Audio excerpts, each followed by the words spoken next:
문재인 대통령이 유엔 총회 기조연설과 한미일 정상회담 등을 위해 미국 순방길에 올랐습니다. 취임 후 두 번째인 이번 방미 기간 문 대통령은 국제사회에 북핵 문제 해결을 위한 지지와 협력을 호소할 계획입니다. 미국의 F-35B 전투기 편대와 전략폭격기 B-1B 2대가 오늘 한반도에 출격해 우리 공군과 모의 폭격 훈련을 실시했습니다. 트럼프 행정부 내에서는 북한의 핵과 미사일 해결을 위한 군사 행동 가능성을 거론하는 목소리도 높아지고 있습니다. 고위공직자와 판검사, 국회의원 등의 비리 수사를 전담할 고위공직자 범죄수사처 신설 권고안이 발표됐습니다. 공수처장과 차장 외에 많게는 50명의 검사를 포함해 최대 122명의 수사 인력을 둘 수 있게 했습니다. 여러분 안녕하십니까? 9월 18일 월요일 MBC 이브닝 뉴스 시작하겠습니다. 문재인 대통령이 오늘 오후 3박 5일 일정으로 취임 후 두 번째 미국 순방길에 올랐습니다. 유엔 총회 기조연설과 한미일 정상회담 등을 통해 북핵 문제 해결을 위한 외교 총력전을 펼칠 계획입니다. 첫 소식 김천홍 기자가 전해드립니다. 오늘 오후 서울공항을 통해 미국 뉴욕으로 떠난 문재인 대통령은 순방기간 우리나라 정상 중 최초로 취임 첫해 유엔 총회에 참석하게 됩니다. 우리 시간 내일 새벽 뉴욕 도착 직후에 안토니우 구테레시 유엔 사무총장과 만나고 오는 21일 밤에는 유엔 총회 기조연설자로 나섭니다. 세계 120여 개국 정상급 인사들이 모인 유엔 총회 자리에서 새 정부의 국정 철학과 기조를 국제사회에 소개하고 북핵 문제 해결을 위한 지지와 협력을 호소할 계획입니다. 유엔 총회 연설 직후에는 도널드 트럼프 미국 대통령, 아베 신조 일본 총리와 오찬을 겸한 한미일 3자 회동을 갖습니다. 지난 G20 정상회의 기간 독일에서도 만찬 회동을 가졌던 세 나라 정상은 북핵 문제에 대한 공조 방침을 재확인하고 실효성 있는 제재와 압박 수단 등을 논의할 계획입니다. 순방 기간에 미국을 비롯한 5, 6개국 정상들과 양자회담도 추진 중이라고 청와대는 설명했습니다. 문 대통령은 평창올림픽 홍보전에 적극 나서고 미국의 싱크탱크인 아틀란틱 카운슬이 주관하는 올해 세계시민상도 수상합니다. 세계시민상은 지난 2010년부터 시민의식 구현과 민주주의 발전 등에 기여한 인사에게 주는 상으로 문 대통령과 함께 저스틴 트리도 캐나다 총리, 중국 피아니스트 랑랑 등이 올해 수상자로 선정됐습니다. MBC 뉴스 김천홍입니다. 미국의 전략 폭격기와 스텔스 전투기가 오늘 오전 한반도 상공에서 우리 공군과 모의 폭격 훈련을 실시했습니다. 북한의 중거리 탄도미사일 발사에 맞선 무력 시위로 다음 달에는 미국의 핵 추진 항공모함 강습단이 한반도 해역에 전개됩니다. 보도에 정성기 기자입니다. 미국의 전략 폭격기 B-1B 4대와 스텔스 전투기 F-35B 2대가 오늘 오전 한반도에 전격 투입됐습니다. 괌에 배치된 B-1B 폭격기와 주일 미군 기지에서 날아온 F-35 전투기가 한반도 상공에서 합동훈련을 한 건 지난달 말 이후 20여일 만입니다. 이들은 우리 공군의 F-15K 편대와 합류해 강원도 필승 사격장에서 모의 폭격 훈련을 실시했습니다. B-1B는 MK-84 재래식 폭탄을, F-35는 제2담 정밀 유도 폭탄을 각각 투하하며 유사시 북한 핵심 시설을 무력화하는 데 초점을 맞췄습니다. 앞서 송영무 국방부 장관은 국회 국방위 전체회의에 출석해 전략무기의 정례적인 한반도 전개를 위해 미국 측과 협의를 강화하겠다고 밝혔습니다. 이에 따라 다음 달엔 미국의 핵추진 항공모함 도널드 레이건호가 이끄는 항모 강습단이 한반도 해역으로 전개돼 우리 해군과 합동훈련을 벌일 것으로 알려졌습니다. 송 장관은 또 정치권 일각에서 거론되고 있는 미국의 전술핵 한반도 재배치는 합당하지 않다고 밝혔습니다. 이 밖에 정부가 800만 달러, 우리 돈 90억 원 규모의 대북 인도적 지원 계획을 밝힌 것에 대해 송 장관은 지원 시기를 굉장히 늦추고 조절할 예정이라고 들었다고 덧붙였습니다. 이런 가운데 국방부는 국회 국방위 현안 보고를 통해 북한이 대륙간 탄도미사일 ICBM 능력 확보를 위한 최종 단계에 근접했다고 평가했습니다. MBC 뉴스 정성기입니다. 트럼프 행정부의 주요 인사들이 앞으로 북한에 대해 군사 행동을 할 수 있다며 일제히 경고하고 나섰습니다. 외교적인 해법이 우선이지만 실패한다면 남는 건 군사 옵션뿐이라고 강조했습니다. 워싱턴에서 현원섭 특파원이 전해드립니다. 틸러슨 미국 국무장관이 한 방송 인터뷰에서 유엔 안보리의 추가 제재에도 불구하고 북한이 미사일 도발을 감행했는데 다음 수순이 무엇이냐는 질문을 받았습니다. 틸러슨 장관은 외교적 해법이 실패한다면 남는 것은 군사 옵션뿐이라고 강조했습니다. If our diplomatic efforts fail, though, our military option will be the only one left. So all of this is backed up by a very strong and resolute military option. 지속적으로 평화적 협상을 통한 북한 문제 해결을 강조해온 틸러슨이 군사 옵션을 내세운 것은 이례적입니다. 유엔 안보리의 대북 제재 결의안 2375호를 이끈 헤일리 유엔 미국 대사 역시 미국은 많은 대북 군사 옵션을 갖고 있다고 거듭 경고했습니다. 트럼프 대통령의 화염과 분노 발언은 빈말이 아니라고 됐습니다. We wanted to be responsible and go through all diplomatic means to get their attention first. If that doesn't work, General Mattis will take care of it. CNN 방송은 트럼프 정부가 F-35 전투기와 B-2 스텔스 전략 폭격기를 동원해 북한 대포 수천문을 파괴하는 방안을 검토하고 있다고 보도했습니다. 트럼프 대통령은 트위터를 통해 김정은을 로켓맨이라고 부르면서 문재인 대통령과 통화해서 로켓맨이 어떻게 하고 있는지 물어봤다고 전했습니다.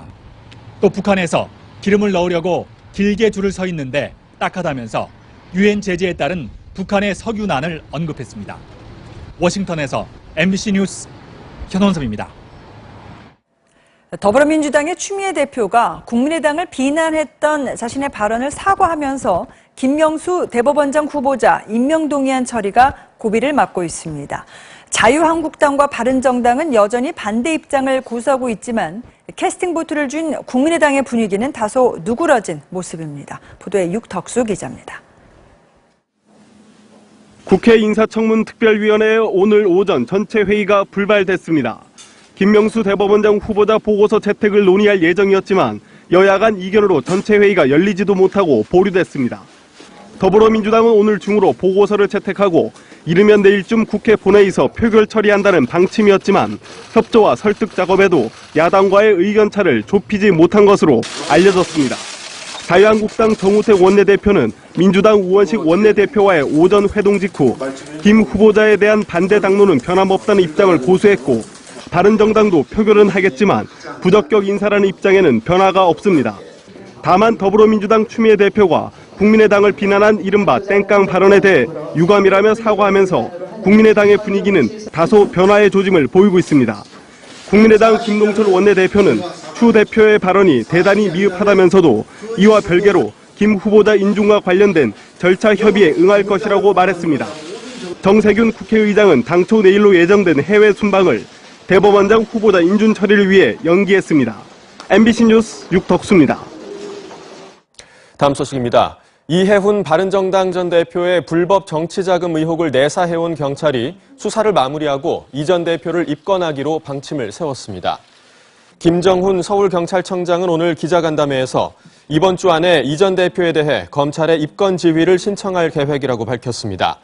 서울경찰청 지능범죄수사대는 이 전 대표가 자신이 회장으로 있는 유관순 기념사업회를 통해 한 상가연합회로부터 우회적으로 정치자금을 받았었다는 첩보를 입수해 1년 넘게 내사를 진행해왔습니다.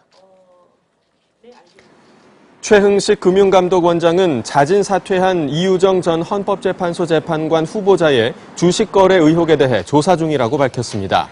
최 금감원장은 국회 정무위원회 업무보고에서 이 전 후보자의 조사 여부를 묻는 김한표 자유한국당 의원의 질문에 이같이 답하며 금융위원회에서 지난 12일 금감원으로 사건을 이첩해 조사 중이라고 말했습니다. 한국항공우주산업 카이 경영비리 의혹을 수사 중인 서울중앙지검은 내일 하성룡 전 대표를 피의자 신분으로 소환 조사합니다. 하 전 대표는 카이 대표 재직 당시 고등훈련기 T-50, 경공격기 FA-50 등을 군에 납품하면서 100억 원대 이상의 부당이익을 챙긴 혐의를 받고 있습니다.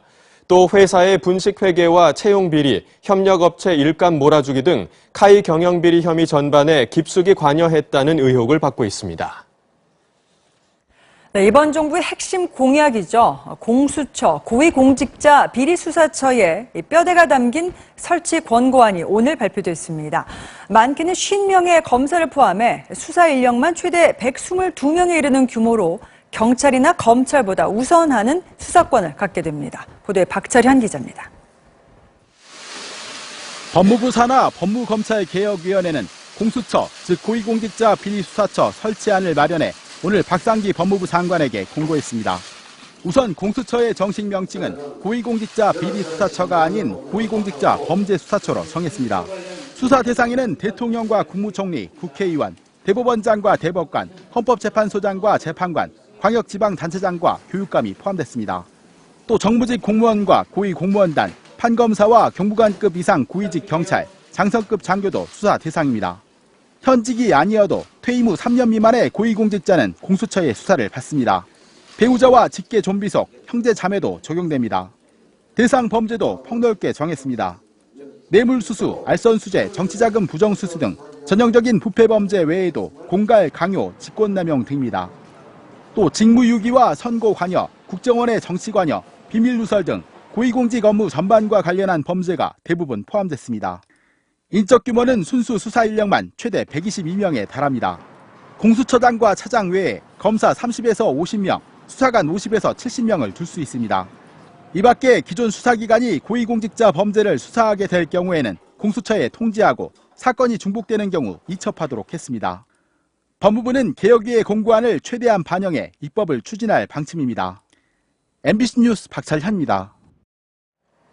남경필 경기도지사의 장남이 필로폰 투약 혐의로 경찰에 긴급 체포됐습니다.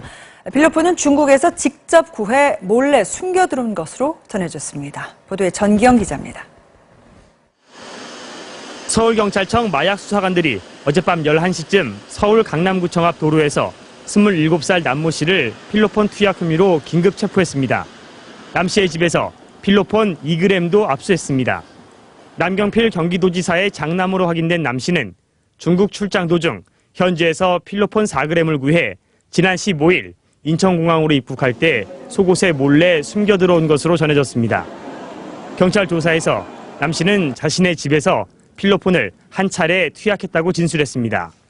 이후 채팅 앱을 통해 모르는 여성에게 필로폰을 함께 투약하자고 제안하며 투약 장면과 필로폰 사진을 전송했다가 경찰에 덜미를 잡혔습니다. 경찰 관계자는 남 씨가 마약 전과는 없지만 과거에도 마약을 했을 가능성이 있다고 보고 조사를 마친 뒤 구속영장 신청 여부를 결정하겠다고 말했습니다. 남 씨는 2014년 군 복무 당시 후임병들을 상습폭행하고 추행한 혐의로 기소돼 징역 8개월에 집행유예 2년을 선고한 바 있습니다. 유럽 출장 중인 남경필 경기도지사는 오늘 SNS에 올린 글에서 큰아들이 또다시 범죄를 저질러 죄송하다며 모든 일정을 중단하고 가장 빠른 비행기로 귀국하겠다고 밝혔습니다. MBC 뉴스 전기영입니다. 이명박 정부 시절 국가정보원이 만든 문화예술계 블랙리스트에 올라 퇴출 압박을 받는 등 피해를 본 것으로 알려진 배우 문성근 씨가 검찰에 출석했습니다. 참고인 신분으로 서울중앙지검에 출석한 문 씨는 블랙리스트에 이름이 올라간 문화예술계 인사 82명 중 1명이며 전담수사팀에서 과거 피해 사실에 관한 조사를 받습니다. 국정원 적폐청산 태스크포스에 따르면 국정원은 원세훈 전 원장 재임 초기인 2009년 좌파 연예인 대응 TF를 구성해 정부 비판 성향의 연예인이 특정 프로그램에서 하차하도록 압박했습니다. 소방청은 화재 진압 중 순직한 강릉소방서 경포 119 안전센터 소속 고 이영욱 소방위와 이호현 소방사에게 각각 1계급 특진과 옥조 근정 훈장 추서를 추진한다고 밝혔습니다. 두 소방관은 어제 새벽 4시 30분쯤 강릉시 강문동의 비지정 문화재인 성난정에서 난 화재를 진압하다 건물이 무너지면서 잔해에 깔려 숨졌습니다. 두 소방관의 연결식은 내일 오전 10시 강릉시청에서 거행됩니다. 서울 서부지검 기업노동범죄전담부는 납품업체 5곳으로부터 1억 2천만 원 상당의 금품을 받은 혐의로 통일부 산하 남북하나재단 전 전산팀장 류모 씨를 구속 기소하고 돈을 건넨 납품업체 대표 김모 씨 등 5명을 불구속 기소했다고 밝혔습니다. 류 씨는 검찰 조사에서 친분이 있는 업체로부터 돈을 빌렸다고 주장했지만 가짜 차용증을 작성하는 등 증거를 없애고 감사에 적발되지 않은 3천만 원을 받은 사실이 추가로 드러나 재판에 넘겨졌습니다. 앞서 통일부는 지난 5월 탈북자 정착을 지원하는 남북하나재단에서 전산 업무를 맡은 류 씨가 IT기기 입찰 과정에 도움을 주는 대가로 업체들로부터 뇌물을 받았다는 내용의 고발장을 검찰에 제출했습니다.